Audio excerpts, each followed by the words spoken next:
हर साल 29 जून को मनाए जाने वाले international day of the tropics पर हमारे इस वीडियो में आपका स्वागत है।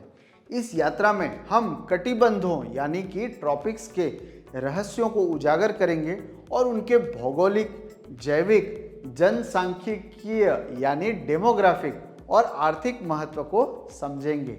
चलिए शुरू करते हैं। स्वागत है आपका पठंती में ज्ञान का माइक्रोडोज। सबसे पहले ट्रॉपिक्स क्या है? पृथ्वी की सतह का वह क्षेत्र जो भूमध्य रेखा के सबसे निकट होता है उष्णकटिबंध या ट्रॉपिक्स कहलाता है।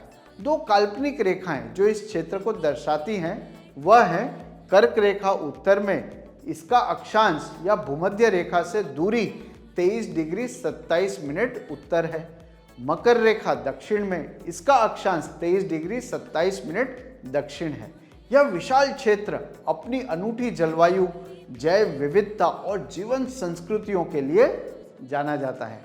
ट्रॉपिक्स का भौगोलिक, जैविक, जनसांख्यिकीय और आर्थिक महत्व क्या है? भौगोलिक दृष्टि से कटिबंधों में विविध परिदृश्य शामिल हैं। घने वर्षावनों से लेकर आश्चर्यजनक मूंगे की चट्टानों तक और ऊंचे पहाड़ों से लेकर विशाल सवाना घास के मैदानों तक, यह अविश्वसनीय भूगोल कुछ अनुकूल परिस्थितियों के कारण है। कौन सी? प्रचुर मात्रा में सूर्य प्रकाश, उच्च तापमान और बहुत ज्यादा बारिश। कटिबंधों के सबसे शुष्क भागों को रेगिस्तान कहा जाता है।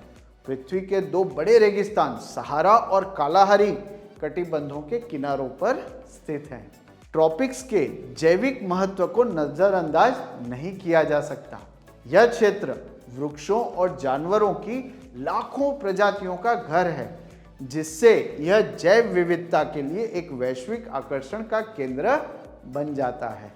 ट्रॉपिक्स जीवन का खजाना है। जनसांख्यिकीय रूप से दुनिया की आबादी का एक महत्वपूर्ण हिस्सा ट्रॉपिक्स में रहता है, लगभग 1/3।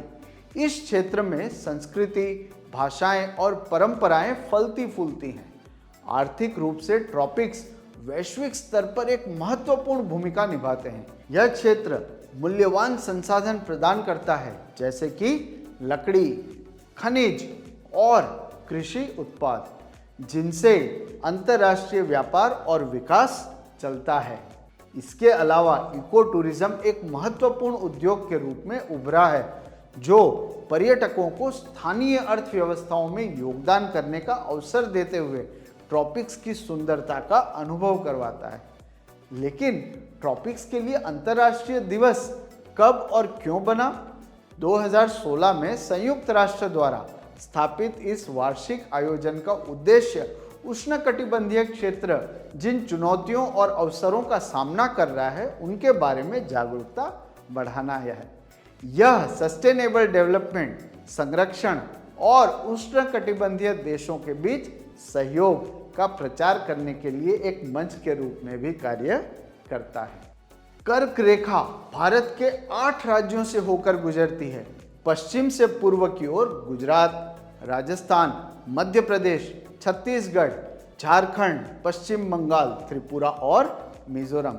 क्या आप जानते हैं मही नदी भारत की एकमात्र ऐसी नदी है जो कर्क रेखा से होकर 2 बार बहती है। अफ्रीका एकमात्र ऐसा महादेश है जिससे होकर न केवल 2 ट्रॉपिक्स बल्कि भूमध्य रेखा भी गुजरती है। यूरोप और एंटार्क्टिका 2 ऐसे महाद्वीप हैं जिनसे कोई ट्रॉपिक्स नहीं गुजरती है। माइक्रोडोज। आइए इन सवालों के जवाब देने की कोशिश करते हैं। अगर आप उत्तर जानते हैं कृपया कमेंट बॉक्स में टाइप करें।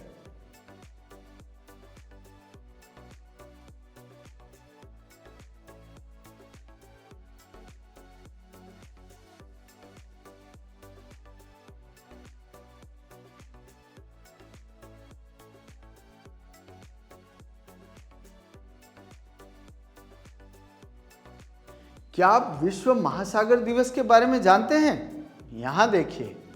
आपको हमारे वीडियो कैसे लगते हैं? कृपया हमें कमेंट बॉक्स में ज़रूर बताएं। देखने के लिए धन्यवाद।